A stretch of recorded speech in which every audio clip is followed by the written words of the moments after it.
in the field light, all day light, all night light, on the blue light, offense light, defense light, his squad light, house call light, in the sound light, in the sound light, in the sound light.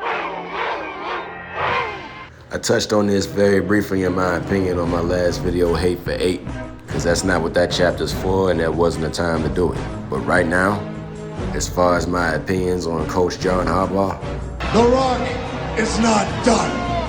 Oh, The Rock's not done.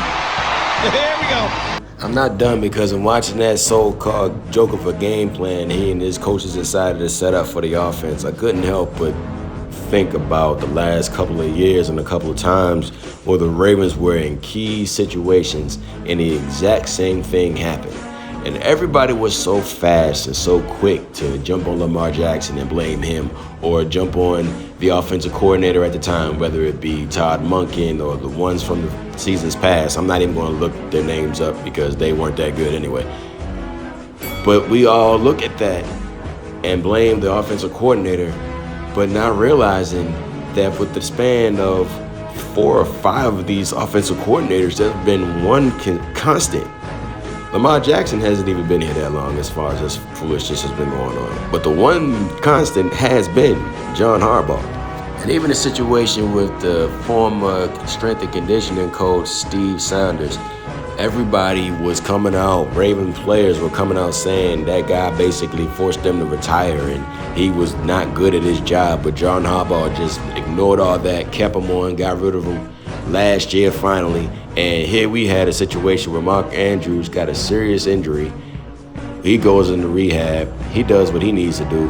He works with the conditioning coaches, and then miraculously he comes back in the AFC Championship game. I don't believe in coincidences. Now, I agree. When the plays come in, it is the job of the players to execute those plays to the best of their abilities. But when you have a team that is good at something and they're not giving you an inch in what you're trying to do, and to continuously do that throughout the course of a game, AFC Championship, preseason, your mama's backyard, it doesn't matter. It don't make any sense. Yeah, I remember the very first superhero movie made, Superman, back in the 1970s with Christopher Reeve as Superman, and he had that interview with Lois Lane and basically gave her all of his weaknesses and what he can't see past and what he can't do and what can hurt him and what can't hurt him. He found out that he gets hurt by kryptonite. Well, with John Harbaugh, he would say, hey, we know that kryptonite hurts him, but we're going to use these bullets. Eventually, they won't hurt him. That's what you did. That's what you did. That's what you decided to do on a Sunday afternoon with a big game. That's what you decided to do. And you do that so many times and have done that throughout your career. Now, I understand that Coach Harbaugh is a good head coach. I'm not saying that he's not, but let's just call a spade a spade. This stuff's been happening too much under his watch. And nobody absolutely has zero problems asking Mike Tomlin, hey, you got 1 year left on your contract. How do you feel about that? You guys haven't done this. But you know what the thing about Mike Tomlin? His team's been in the playoffs and been winning ever since he's been there. Man has yet to have a losing season. He's been coaching for daggone near 20 years. And here's John Harbaugh been given a game plan to do the complete opposite of what they need to do. And he's like, great, let's do it. This is the same guy that was comfortable having a defense that didn't get any pressure on any quarterback unless they blitzed a few years ago. I mean, come on, man. Now, understand, I'm not calling for this man to lose his job. I'm not saying that he needs to be fired, but what I am saying is he needs to be put on notice. Like, bro, this kind of stuff, this kind of coaching, it's getting old. We done with this.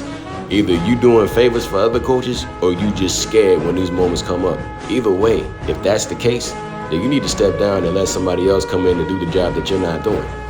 This kind of coaching for any NFL team is unacceptable.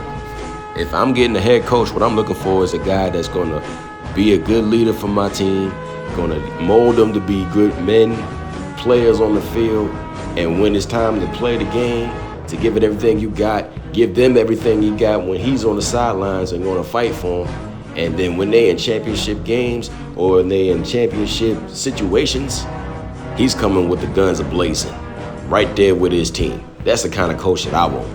And if you can't do that, then you might need to rethink a few things. Thank you for watching this video. By all means, like, share, and leave a comment. And if you want to see more content, Go ahead and push the subscribe and notification button for videos already up and for the ones to come.